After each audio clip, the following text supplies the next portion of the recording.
Hi student, this is Brijesh Yadav. तो आज की इस क्लास में हम लोग अभी जो रिसेंट में 31 अक्टूबर को एग्जाम हुआ था उसमें जितने भी इंपॉर्टेंट क्वेश्चन पूछे गए थे उन सब सारे क्वेश्चन को हम लोग इस क्लास में पढ़ेंगे। एंड हम लोग का यह क्लास 18 होगा, मतलब 18 होगा। तो इस क्लास में हम लोग अभी जो 31 अक्टूबर को एग्जाम हुआ था उसमें जितने भी इंपॉर्टेंट क्वेश्चन पूछे गए थे उन सब सारे क्वेश्चन को हम लोग इस क्लास में पढ़ेंगे। एंड जितने भी नए स्टूडेंट इस चैनल से जुड़े चैनल को सब्सक्राइब जरूर कर लेंगे। हमारे ऑफलाइन बैच वाले भी स्टूडेंट अभी तक चैनल को सब्सक्राइब नहीं किए तो चैनल को सब्सक्राइब कर लें ताकि आपको क्लास रिलेटेड कोई भी अपडेट्स रहे आपको इन्फॉर्म हो सके। तो इस क्लास में ये क्लास इंपॉर्टेंट होने वाली है, तो सभी स्टूडेंट अच्छे से सारे क्वेश्चन को कॉपी में नोट डाउन करेंगे। देन थोड़ा सा आपको ट्रिपल सी के बारे में इन्फॉर्म कर दें कैसे एग्जाम होता है और कितने क्वेश्चन पूछे जाते हैं। उसके बाद हम लोग अपने फर्स्ट क्वेश्चन पे आएंगे। तो वैसे जो ट्रिपल सी का एग्ज़ाम होता है हर महीने ही एग्ज़ाम होता है। इसमें 100 क्वेश्चन पूछे जाते हैं और उसके बाद 90 मिनट का टाइमिंग मिलता है। प्लस पॉइंट ये है कि उसमें माइनस मार्किंग होता नहीं, मतलब नेगेटिव मार्किंग। आप थोड़ा सा क्वेश्चन को अच्छे से लर्न करके जाएंगे तो ईजिली तरीके से एग्जाम्स को क्लियर कर सकते हैं। तो हम लोग आते हैं अपने फर्स्ट क्वेश्चन पे, देखते हैं दिया है इसमें क्या क्वेश्चन। तो क्वेश्चन इस बार आपको थोड़ा डिफरेंट मिलेगा और कुछ पहले भी क्वेश्चन जो हम लोग पढ़े हैं वह भी क्वेश्चन इसमें है। तो क्वेश्चन फर्स्ट दिया पीएसपी में यस का फुल फॉर्म नेम क्या है। फर्स्ट ऑप्शन दिया सर्विस, सेकंड ऑप्शन दिया सीरियल। तो सबसे पहले आपको पीएसपी का पूरा नाम पता होना चाहिए, उसके बाद ही आप एक का फुल फॉर्म बता सकते हैं। तो वैसे नीचे मेंशन कर दिए हैं पूरा नाम। तो पीएसपी का फुल फॉर्म नेम हो जाएगा पेमेंट सर्विस प्रोवाइडर। पीएसपी का क्या नाम हो जाएगा स्टूडेंट्स मेरे? पीएसपी का फुल फॉर्म नेम हो जाएगा पेमेंट सर्विस प्रोवाइडर। देन इसमें पूछा है यस का फुल फॉर्म क्या होगा। तो यस का फुल फॉर्म नेम क्या हो जाएगा स्टूडेंट? यस का फुल फॉर्म नेम हो जाएगा सर्विस। तो राइट आंसर क्या हो जाएगा? ए, यानी service is the right answer. अब सभी स्टूडेंट हमारे एक बार साथ बोलें कि पीएसपी का पूरा नाम क्या है। तो पीएसपी का पूरा नाम हो जाता है payment service provider is the right answer. अब हम लोग क्वेश्चन नंबर नेक्स्ट पे आते हैं, यानी 2 पर। तो क्वेश्चन नंबर 2 को देखते हैं क्या दिया इसमें। क्वेश्चन नंबर 2 दिया लिनक्स में फाइल सिस्टम कौन सा होता है। फर्स्ट ऑप्शन दिया F80 file system, second option दिया है ext4 फाइल सिस्टम। अब लिनक्स है क्या, पहले इसके बारे में हम लोग डिटेलिंग जानते हैं, उसके बाद देन हम लोग आंसर पे आएंगे। तो लिनक्स क्या है? ऑपरेटिंग सिस्टम है। जैसे अभी हम लोग हम लोग अपने क्लास में लैब क्लास में विंडोज़ 7 और विंडोज़ 10 यूज़ कर रहे हैं। वैसे इसी पहले विंडोज़ एक्सपी आया था, विंडोज़ एक्सपी के पहले जस्ट लिनक्स चल रहा था। तो लिनक्स एक ऑपरेटिंग सिस्टम है। वही पूछ रहा है कि लिनक्स में फाइल सिस्टम कौन सा होता है। तो लिनक्स में फाइल सिस्टम होता है ext4 फाइल सिस्टम होता है। तो राइट आंसर क्या हो जाएगा स्टूडेंट्स? बी, यानी ext4 file system is the right answer. अब इसका यूज़ क्या है? जैसे हम लोग अभी अपने कंप्यूटर में कोई फाइल सेव करते हैं तो डॉक्यूमेंट में जाके सेव होता है। वैसे बाय डिफ़ॉल्ट लिनक्स में जब भी कोई फाइल सेव किया जाता है वो ext4 फाइल पर जाकर ही सेव होता है। तो वही ये पूछा है कि कौन सा है। तो क्या हो जाएगा इसका right answer students? ext4 file system is the right answer. अब हम लोग क्वेश्चन नंबर नेक्स्ट पे आते हैं, यानी 3 पर। तो क्वेश्चन नंबर 3 को देखते हैं क्या दिया इसमें। क्वेश्चन नंबर 3 दिया आईसी का आविष्कार किसने किया था। अब आईसी होता क्या है? आईसी यह कंप्यूटर सीपीयू में लगा रहता है जिसके माध्यम से सारे कंप्यूटर के कंपोनेंट्स वर्क करते हैं। यह मदरबोर्ड से पाया जाता है। तो इसका पहले फुल फॉर्म नेम हमको पता होना चाहिए। इसका फुल फॉर्म नेम होता है इंटीग्रेटेड सर्किट। क्या हो जाएगा आईसी का full form name? Integrated circuit. अब ये पूछा है इसी आईसी को कौन मतलब बनाया था। तो फर्स्ट ऑप्शन में दिया जेएस केल्वी, सेकंड ऑप्शन दिया जैक स्मिथ दिया है। तो आईसी को आविष्कार किए थे आपके जेएस ये केल्विस ने किए थे। तो राइट आंसर क्या हो जाएगा? ए, यानी JS Kelvis is the right answer. अब यह सीपीयू में कौन सा जनरेशन में यूज हो रहा था? यह 3rd जनरेशन में यूज किया जा रहा था। तो इसका हम पूरा डिटेल नीचे ब्रैकेट में मेंशन कर दिया, आप देख सकते हैं। जैसे आपसे पूछे कि आईसी का यूज़ कौन से जनरेशन में किया गया था तो आप बताएंगे 3rd जनरेशन। और इसको कौन बनाया था? इसको बनाए थे आपके जेएस केल्वी ने आईसी को बनाए थे। तो राइट आंसर इसका ए हो जाएगा। अब हम लोग क्वेश्चन नंबर नेक्स्ट पे आते हैं, यानी 4 पर। क्वेश्चन नंबर 4 को देखते हैं क्या दिया इसमें। क्वेश्चन नंबर 4 दिया लिब्रे ऑफिस कैल्क में किसी सेल में टेक्स्ट का बाय डिफ़ॉल्ट अलाइनमेंट क्या होता है। फर्स्ट ऑप्शन दिया राइट साइड, सेकंड ऑप्शन दिया है लेफ्ट साइड। अब क्वेश्चन का कहने का सेंस ये है, तो पहले लिब्रे ऑफिस होता क्या है इसके बारे में हमको पता होना चाहिए, उसके बाद आंसर पे हम लोग आएंगे। वैसे लिब्रे ऑफिस जो है माइक्रोसॉफ्ट कंपनी द्वारा बनाया गया है। इसमें 3 सॉफ्टवेयर पाए जाते हैं, एक राइटर होता है, एक कैल्क होता है, एक इम्प्रेस। तो राइटर जो होता है MS वर्ड जैसा होता है, कैल्क जो होता है MS एक्सेल जैसा होता है, और जो आपका इम्प्रेस होता है पावर पॉइंट जैसा होता है। तो इन्हीं तीनों सॉफ्टवेयर को कॉपी करके लिब्रे ऑफिस बनाया गया है। यह एक ओपन सोर्स सॉफ्टवेयर है। इसको आप गूगल क्रोम के माध्यम से फ्री में डाउनलोड करके इंस्टॉल कर सकते हैं। तो वही पूछा है कि जो कैल्क सॉफ्टवेयर है उसमें कोई भी टेक्स्ट मतलब कोई भी अल्फ़ाबेट्स लिखते हैं तो वो किस साइड से लिखना स्टार्ट होता है, तो वह लेफ्ट साइड से लिखना स्टार्ट होता है। तो राइट आंसर क्या हो जाएगा स्टूडेंट्स? बी, यानी left side is the right answer. तो कोई भी आप टेक्स्ट लिखेंगे तो लेफ्ट साइड से ही लिखिएगा।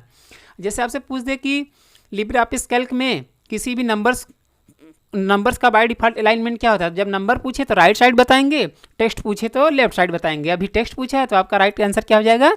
बी, यानी left side is the right answer. तो दोनों इसको शार्ट को भी आप अपने काफ़ी अच्छे से नोट डाउन करिएगा। अब हम लोग क्वेश्चन नंबर नेक्स्ट पे आते हैं, यानी 5 पर।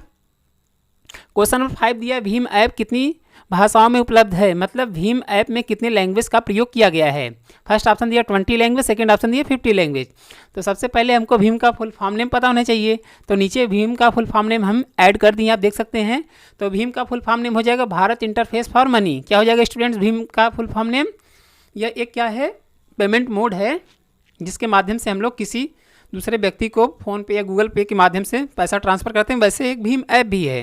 वही पूछा है कि भीम ऐप में कितनी भाषाओं का प्रयोग किया गया है, तो भीम ऐप में आपके 20 भाषाओं का प्रयोग किया, मतलब 20 भाषाओं का प्रयोग किया गया है। तो राइट आंसर क्या हो जाएगा? ए, यानी 20 language is the right answer. अब इसका फुल फॉर्म पूछे एग्जाम में तो आप क्या बताएंगे? भारत इंटरफेस फॉर मनी बताएंगे। तो इसके बारे में ये डिटेल इन्फॉर्मेशन था। अब हम लोग क्वेश्चन नंबर नेक्स्ट पे आते हैं, यानी 6 पर। तो क्वेश्चन नंबर 6 को देखते हैं क्या दिया इसमें। क्वेश्चन नंबर 6 दिए, विंडोज में मिनिमाइज बटन के तुरंत बाद कौन सा बटन प्रदर्शित होता है। अब क्वेश्चन का कहने का सेंस ये है, जैसे आपके कोई भी एप्लीकेशन स्टार्ट करते हैं तो उसमें 3 बटन मिलता है, एक मिनिमाइज, एक मैक्सिमाइज, एक क्लोज बटन सबसे टॉप राइट साइड में मिलता है, जिसके माध्यम से क्लोज बटन के माध्यम से बंद करते हैं और मैक्सिमाइज के माध्यम से हाफ स्क्रीन करते हैं और मिनिमाइज के माध्यम से स्क्रीन को स्टॉप करते हैं।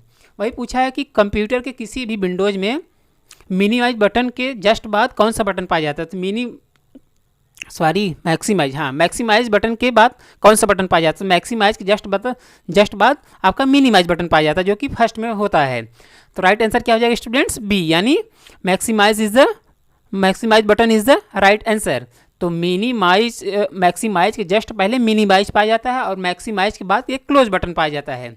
बात पूछे तो आप क्लोज बटन बताएंगे और तुरंत पहले पूछे तो मिनिमाइज बटन बताएंगे। अभी तुरंत पहले पूछा है तो राइट आंसर क्या हो जाएगा? बी, यानी minimise button is the right answer. अब हम लोग क्वेश्चन नंबर नेक्स्ट पे आते हैं, यानी 7 पर। तो क्वेश्चन नंबर 7 देखते हैं क्या दिया इसमें। क्वेश्चन नंबर 7 दिया, what is the full form of SIM, मतलब सिम का पूरा नाम क्या है। फर्स्ट ऑप्शन दिया subscriber identity model, second option दिया सब्सक्राइबर आइडेंटिटी मॉडल एक दिया है मॉडल, एक दिया है मॉड्यूल दिया है ऑप्शन में। तो सिम का फुल फॉर्म नेम क्या हो जाएगा स्टूडेंट? सिम का फुल फॉर्म नेम हो जाता है आपका subscriber identity model is the right answer. इसका ये फुल फॉर्म नेम है। तो जितने भी इंपॉर्टेंट इस बार क्वेश्चन पूछे गए थे ये सब हम लोग देखो अभी पढ़े नहीं थे कभी ना। तो अभी जो 31 अक्टूबर को एग्ज़ाम हुआ था इसमें ये सब सारे क्वेश्चन सेम टू सेम ऐसे पूछे गए थे। तो सभी स्टूडेंट अपने काफ़ी अच्छे से नोट डाउन करना, ताकि आप जब देने जाए अच्छे से उसको एग्जाम में क्वेश्चन को कर पाएँ। अब देन हम लोग क्वेश्चन नंबर नेक्स्ट पे आते हैं, यानी 8 पर। तो क्वेश्चन वेट दिया, PNG का फुल फॉर्म क्या होता है। फर्स्ट ऑप्शन दिया portable network guard, second option दिया पोर्टेबल नेटवर्क ग्राफिक्स। तो PNG होता क्या है? PNG क्या है? फाइल का मोड है। जैसे हम लोग वीडियोस फाइल में कई फाइल मोड आते हैं, MP4, SD, उसके बाद हाँ 3GP ऐसे करके आता है। तो वैसे हर एक इमेज का अपना एक क्वालिटी है। तो एक PNG होता है, एक JPG होता है और एक आपका SD होता है। तो यही पूछा है कि PNG का पूरा नाम क्या है, मतलब PNG का फुल फॉर्म नेम क्या है। फर्स्ट ऑप्शन दिया portable network guard, second option दिया पोर्टेबल नेटवर्क ग्राफिक्स। तो PNG का फुल फॉर्म नेम क्या हो जाएगा स्टूडेंट? PNG का फुल फॉर्म नेम हो जाएगा portable network graphics is the right answer. अब नीचे जैसे आपसे पूछे JPG का फुल फॉर्म नेम क्या है, तो जो हमको लगता है कि पूछिएगा उसको हम नीचे मेंशन कर दिए, आप देख सकते हैं। तो JPG का फुल फॉर्म नेम हो जाएगा joint photographics export group image. तो सभी स्टूडेंट अपने कापी में शार्ट में बना लेंगे इस फुल फॉर्म्स को। तो वापस सभी स्टूडेंट हमारे साथ बोलें, PNG का पूरा नाम क्या हो जाएगा? PNG का फुल फॉर्म नेम हो जाएगा पोर्टेबल नेटवर्क ग्राफिक्स, और JPEG का क्या हो जाएगा? Joint photographics expert group image is the right answer. अब हम लोग क्वेश्चन नंबर नेक्स्ट पे आते हैं, यानी 9 पर। क्वेश्चन नंबर 9 को देखते हैं क्या दिया इसमें। क्वेश्चन नंबर 9 दिया, what is the full form of सारथी। सारथी क्या है? एक वेबसाइट है जिसके माध्यम से आप इंश्योरेंस और उसके बाद 2 व्हीलर और 4 व्हीलर का आप लाइसेंस यहाँ से बनवा सकते हैं। यह एक क्या है, गवर्नमेंट वेबसाइट है। वही पूछा है कि सारथी का पूरा नाम क्या है। फर्स्ट ऑप्शन में दिया है sunrised advanced application rail travel help and information. Second option में दिया source advance application rail travel help and information. तो राइट आंसर क्या हो जाएगा स्टूडेंट्स, राइट आंसर इसका हो जाएगा, सारथी का फुल फॉर्म नेम हो जाएगा sunrise advance application rail travel help and information is the right answer. इसका ये फुल फॉर्म नेम है। अब सभी स्टूडेंट हमारे एक बार साथ बोले कि सारथी का पूरा नाम क्या हो जाएगा। सारथी का पूरा नाम हो जाएगा sunrise advance application rail travel help and information. तो इसका ये फुल फॉर्म नेम है। सभी स्टूडेंट अपने कॉपी में अच्छे से नोट डाउन करेंगे। अब हम लोग क्वेश्चन नंबर नेक्स्ट पे आते हैं यानी 10 पर। तो क्वेश्चन नंबर 10 पे आने से पहले 1 मिनट सभी स्टूडेंट से एक छोटी सी रिक्वेस्ट है, जो भी स्टूडेंट अभी इस चैनल से जुड़े हुए हैं, चैनल को सब्सक्राइब नहीं किए तो चैनल को सब्सक्राइब कर लें। हमारे ऑफलाइन बैच वाले भी स्टूडेंट अभी तक चैनल को सब्सक्राइब नहीं किए तो चैनल को सब्सक्राइब कर लें, ताकि आपको क्लास से रिलेटेड कोई भी अपडेट्स हो आपको इन्फॉर्म हो सके। इसके लिए सब्सक्राइब करना है। और थोड़ा सा कमेंट सेक्शन में बता देना क्लास कैसा लगा। तो थोड़ा सा इससे हमसे ये मोटिवेशन मिल जाता कि हाँ कि हम जो भी पढ़ा रहे हैं सारी वे में अच्छे से वो चल रही हैं। तो ये आपको करना है थोड़ा सा टाइम देकर। तो हम लोग आते हैं अपने क्वेश्चन नंबर 10 पर। क्वेश्चन नंबर 10 दिया है यम पासपोर्ट किसके द्वारा जारी किया गया है। फर्स्ट ऑप्शन दिया ministry of finance affair, second option दिया मिनिस्ट्री ऑफ एक्सटर्नल अफेयर्स। तो मेरे स्टूडेंट्स यम पासपोर्ट किसके द्वारा जारी किया गया। यम पासपोर्ट आपके मिनिस्ट्री ऑफ एक्सटर्नल अफेयर्स के द्वारा जारी किया गया है, मतलब इशू किया गया है। तो राइट आंसर क्या हो जाएगा बी, यानी ministry of external affairs is the right answer. अब हम लोग क्वेश्चन नंबर नेक्स्ट पे आते हैं यानी 11 पर। तो क्वेश्चन नंबर 11 दिया निम्न में से कानूनी मतलब लीगल रूप से हैकिंग करने वाले को क्या कहा जाता है। अब कानूनी लीगल मतलब रूप से हैकिंग करने वाले ये इसका मतलब क्या है पहले हम लोग ये जानते हैं, उसके बाद हम लोग आंसर पे आएंगे। वैसे जैसे इसका ये जो हैकिंग है मतलब लीगल तरीके से जो हैकिंग होता है वो गवर्नमेंट के अंडर में होता है। मतलब जब गवर्नमेंट अथॉरिटी देगा तभी आप दूसरे पर्सन के अकाउंट्स को हैक कर सकते हैं। तो ये एक क्या है गवर्नमेंट द्वारा सर्टिफाइड है, इसको आप वो जब तक अथॉरिटी नहीं है तब तक नहीं कर सकते। वही पूछा है कि निम्न में से कानूनी लीगल रूप से हैकिंग करने वालों को क्या कहा जाता है। तो लीगल रूप से हैकिंग करने वाले को एथिकल हैकर कहते हैं। तो राइट आंसर क्या हो जाएगा स्टूडेंट्स ए, यानी ethical hackers is the right answer. और जो नॉन गवर्नमेंट होते हैं मतलब अपने ही से ही करते हैं हैकिंग किसी दूसरे अकाउंट्स को, तो उसको बोलते हैं नॉन एथिकल हैकर्स बोलते हैं। तो इसके बारे में डिटेल था। अब हम लोग क्वेश्चन नंबर नेक्स्ट पे आते हैं यानी 12 पर। क्वेश्चन नंबर 12 दिया है लिब्रे ऑफिस राइटर में टेबल इंसर्ट करने पर बाय डिफ़ॉल्ट कितने कॉलम एंड रो इंसर्ट होते हैं। अब आपको ये देखे होंगे अभी तक आप जितने भी पढ़े थोड़ा सा अलग क्वेश्चन इस बार पूछा था, तो अच्छे से सभी स्टूडेंट अपने कॉपी में नोट डाउन करना। दिया लिब्रे ऑफिस राइटर में टेबल इंसर्ट करने पर बाय डिफ़ॉल्ट कितने कॉलम एंड रो इंसर्ट होते हैं। मतलब उसमें जो पहले से दिया है, जैसे आप कॉलम वाले सेक्शन में गए उस पर आप क्लिक किए तो डायरेक्ट कितना कॉलम और रो इंसर्ट होगा। तो डायरेक्ट कितना इंसर्ट होगा, डायरेक्ट 2 कॉलम और 2 रो इंसर्ट होता है। तो राइट आंसर क्या हो जाएगा स्टूडेंट्स बी, यानी 2 column and 2 row is the right answer. और आप अपने अनुसार एंटर मतलब अपने अनुसार चाहते हैं कि हम जितना चाहते हैं उतना इंसर्ट हो, तब आप उसमें उतने टाइप करना पड़ेगा। और बाय डिफ़ॉल्ट इतना इसमें सेट रहता है, जैसे आप ओके करेंगे उतना कॉलम इंसर्ट हो जाएगा। तो अभी बाय डिफ़ॉल्ट पूछा तो राइट आंसर क्या हो जाएगा बी, यानी 2 column and 2 row is the right answer. अब हम लोग क्वेश्चन नंबर नेक्स्ट पे आते हैं यानी 13 पर। क्वेश्चन नंबर 13 दिया व्हाट्सएप पर किसी भी व्यक्ति को मेंशन करने के लिए किस सिंबल का प्रयोग करते हैं। अभी आप इंस्टा पर मेंशन करना हो तो आप यूज़ करते होंगे @ वैसे व्हाट्सएप पर भी किसी भी दूसरे पर्सन को मेंशन करना हो तो उस केस में भी @ सिंबल का प्रयोग करते हैं। और किसी चीज़ को ट्रेंडिंग में लाना हो तो हैशटैग का प्रयोग करते हैं। तो अभी इसमें पूछा है मेंशन करने के लिए कौन सा सिंबल का प्रयोग करते हैं, तो मेंशन करने के लिए @ सिंबल का प्रयोग करते हैं। तो राइट आंसर क्या हो जाएगा ए, यानी @ symbol is the right answer.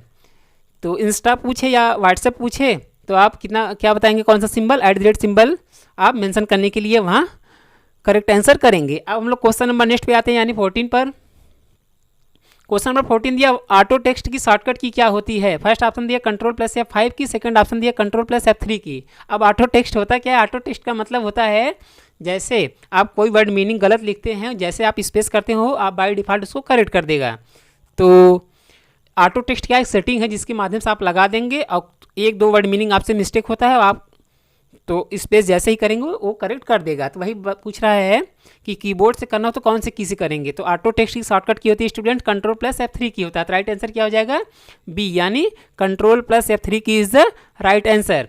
अब सभी स्टूडेंट हमारे साथ एक बार बताएं ऑटो टेक्स्ट की शॉर्टकट की क्या हो जाएगी। ऑटो टेक्स्ट की शॉर्टकट की हो जाएगा कंट्रोल प्लस F3 की हो जाएगी। तो राइट आंसर क्या हो जाएगा बी, यानी कंट्रोल प्लस F3 की इज द राइट आंसर। अब हम लोग क्वेश्चन नंबर नेक्स्ट पे आते हैं, यानी 15 पर। क्वेश्चन नंबर 15 दिया लैन नेटवर्क किस प्रकार का है। फर्स्ट ऑप्शन दिया एक कैंपस के लिए और दूसरा ऑप्शन दिया एक देश के लिए। अब सबसे पहले तो आपको लैन का पूरा नाम पता होना चाहिए। लैन का फुल फॉर्म नेम होता है स्टूडेंट्स लोकल एरिया नेटवर्क, जो कि एक ही कैंपस में यूज़ करना मतलब नेट को चलाने के लिए प्रयोग किया जाता है। वही ऑप्शन में दिया एक कैंपस के लिए, जैसे एक कैंपस या एक बिल्डिंग पूछ दे, आप ऐसे कर लीजिए, थोड़ा सा अपने अनुसार बना दिए उसको। तो उसमें दिया एक कैंपस के लिए लैन का, और एक दूसरा ऑप्शन दिया एक देश के लिए। तो स्टूडेंट्स लैन नेटवर्क का प्रयोग किया था एक कैंपस के लिए, मतलब एक बिल्डिंग के लिए। तो राइट आंसर क्या हो जाएगा ए, यानी एक कैंपस के लिए लैन नेटवर्क का प्रयोग करते हैं। अब हम लोग क्वेश्चन नंबर नेक्स्ट पे आते हैं, यानी 16 पर। क्वेश्चन नंबर 16 दिया है AEPS के लिए ज़रूरी है, मतलब AEPS में बिना उस चीज़ से कोई काम नहीं हो सकता, मतलब AEPS में क्या नीड सबसे ज़रूरी है। तो फर्स्ट ऑप्शन दिया अकाउंट नंबर, सेकंड ऑप्शन दिया आधार नंबर। तो सबसे पहले आपको AEPS का पूरा नाम पता होना चाहिए। तो हम बता दे रहे हैं एक बार, AEPS का पूरा नाम होता है आधार इनेबल पेमेंट सिस्टम। क्या हो जाएगा AEPS का पूरा नाम आधार इनेबल पेमेंट सिस्टम। तो यह क्या है, ये एक पेमेंट मोड है। जैसे जो भी ग्राहक सेवा केंद्र होते हैं जहाँ से हम लोग पैसा निकालते हैं और डिपॉजिट करते हैं, मतलब हर एक बैंक का आप देखिए एक स्टोर खुल गया है जिसको हम लोग कहते हैं ग्राहक सेवा केंद्र, मतलब कस्टमर सर्विस पॉइंट कहते हैं। तो उन लोग पे जब हम लोग पैसा डिपॉजिट और निकालने जाते हैं, तब उस केस में AEPS के ही माध्यम से उस सर्विस को आपको प्रोवाइड करते हैं। तो वही पूछा है कि AEPS के लिए क्या ज़रूरी है। तो AEPS के लिए आधार नंबर ज़रूरी है। तो राइट आंसर क्या हो जाएगा बी, यानी Aadhaar number is the right answer. अब हम लोग क्वेश्चन नंबर नेक्स्ट पे आते हैं, यानी 17 पर। क्वेश्चन नंबर 17 दिया नाबार्ड की स्थापना किस कमेटी के द्वारा की गई है। ये क्वेश्चन बहुत बार रिपीट किया है, तो इस बार इसको हम इसमें ऐड कर लिए ताकि छूट न पाइए क्वेश्चन नंबर वापस रिपीट करें। देखिए क्या दिया इसमें, क्वेश्चन दिया नाबार्ड की स्थापना किस कमेटी के द्वारा की गई है। फर्स्ट ऑप्शन दिया है बी शिवारमन, सेकंड ऑप्शन दिया चंद्रशंकर, क्या दिया है चंद्रशेखर दिया है, सॉरी। तो नाबार्ड की स्थापना किसके द्वारा की गई स्टूडेंट, नाबार्ड की स्थापना की गई है बी शिवारमन के द्वारा किया गया है। तो राइट आंसर क्या हो जाएगा ए, यानी B Sivaraman is the right answer. अब हम लोग क्वेश्चन नंबर नेक्स्ट पे आते हैं, यानी 18 पर। क्वेश्चन नंबर 18 दिया है ईमेल में किसी व्यक्ति को मेल भेजने के लिए सब्जेक्ट की ज़रूरत पड़ती है। अब होता क्या है, ईमेल में सब्जेक्ट का मतलब होता है कि क्या चीज़ आप भेज रहे हैं, उस चीज़ का डिटेल एक्सप्लेन करने के लिए सब्जेक्ट का प्रयोग किया जाता है। जैसे आप किसी को भेज रहे हैं मार्कशीट या आधार कार्ड या पैन कार्ड भेज रहे हैं, तब आप उसी चीज़ को वहाँ एक तरीके से पॉइंट आउट कर सकते हैं कि हाँ यही हम चीज़ भेज रहे हैं। तब सामने वाले को ये लगेगा कि हाँ ये डॉक्यूमेंट सही आया है हमारे पास। तो उसी को डिफाइन करने के लिए सब्जेक्ट का यूज़ किया जाता है। वही पूछा है कि ईमेल में किसी व्यक्ति को मेल भेजने के लिए सब्जेक्ट की ज़रूरत पड़ती है। तो इसमें बिना सब्जेक्ट दिए ही आप मेल को सेंड कर सकते हैं, मतलब ये ऑप्शनल मेल होता है। आप मतलब उसमें टाइप करिए या ना करिए, तब पर भी आप मेल को सेंड कर सकते हैं। तो ईमेल का पूरा नाम होता है इलेक्ट्रॉनिक मेल। और अभी इसमें पूछा बिना सब्जेक्ट के भेज सकते हैं, हाँ तो भेज सकते हैं। राइट आंसर क्या हो जाएगा बी, यानी true is the right answer. अब हम लोग क्वेश्चन नंबर नेक्स्ट पे आते हैं, यानी 19 पर। क्वेश्चन नंबर 19 दिया हॉटमेल किससे संबंधित है। फर्स्ट ऑप्शन दिया माइक्रोसॉफ्ट, सेकेंड ऑप्शन दिया याहू मेल। अब हॉटमेल होता क्या है, हॉटमेल ये माइक्रोसॉफ्ट कंपनी द्वारा बनाया गया है, जिसके माध्यम से आप डायरेक्ट सॉफ्टवेयर से ही बनाए गए डॉक्यूमेंट्स को किसी दूसरे मेल पे फॉरवर्ड कर सकते हैं। वही पूछा है कि हॉटमेल किससे संबंधित है, या ऐसे भी पूछ सकता है कि हॉटमेल किस के द्वारा बनाया गया है। तो वह माइक्रोसॉफ्ट कंपनी द्वारा बनाया गया। तो राइट आंसर क्या हो जाएगा ए, यानी Microsoft company is the right answer. अब हम लोग क्वेश्चन नंबर नेक्स्ट पे आते हैं, यानी इस क्लास के लास्ट क्वेश्चन पे। देन हम लोग इसके बाद क्लास को एंड करेंगे। तो लास्ट क्वेश्चन स्टूडेंट दिया है what is the full form of NWP, मतलब NUUP का पूरा नाम क्या है। फर्स्ट ऑप्शन दिया national unique USSD platform, second option दिया है नेशनल यूनिफाइड USSD प्लेटफॉर्म। तो ये सब देखो थोड़ा सा फुल फॉर्म इस बार अलग पूछा है, तो अच्छे से सभी स्टूडेंट नोट डाउन करेंगे। तो NUUP का पूरा नाम हो जाएगा नेशनल यूनिफाइड USSD प्लेटफॉर्म। तो राइट आंसर क्या हो जाएगा बी, यानी national unified USSD platform is the right answer. सभी स्टूडेंट अपने कॉपी में अच्छे से नोट डाउन कर लेंगे इस फुल फॉर्म्स को। अब सभी स्टूडेंट हमारे साथ एक बार बोले कि NUUP का पूरा नाम क्या हो जाएगा? NUUP का पूरा नाम हो जाएगा national unified USSD platform is the right answer.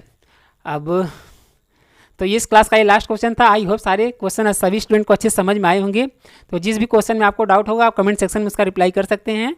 थोड़ा सा सभी स्टूडेंट कमेंट जरूर करके जाएंगे क्लास कैसा लगा, और देन जितने भी नए स्टूडेंट इस चैनल से जुड़े चैनल को सब्सक्राइब जरूर कर लेंगे। हमारे ऑफलाइन बैच वाले भी स्टूडेंट अभी तक चैनल को सब्सक्राइब नहीं किए तो चैनल को सब्सक्राइब कर दें ताकि आपको क्लास रिलेटेड कोई भी अपडेट्स आए आपको इन्फॉर्म हो सके। Thank you, bye bye.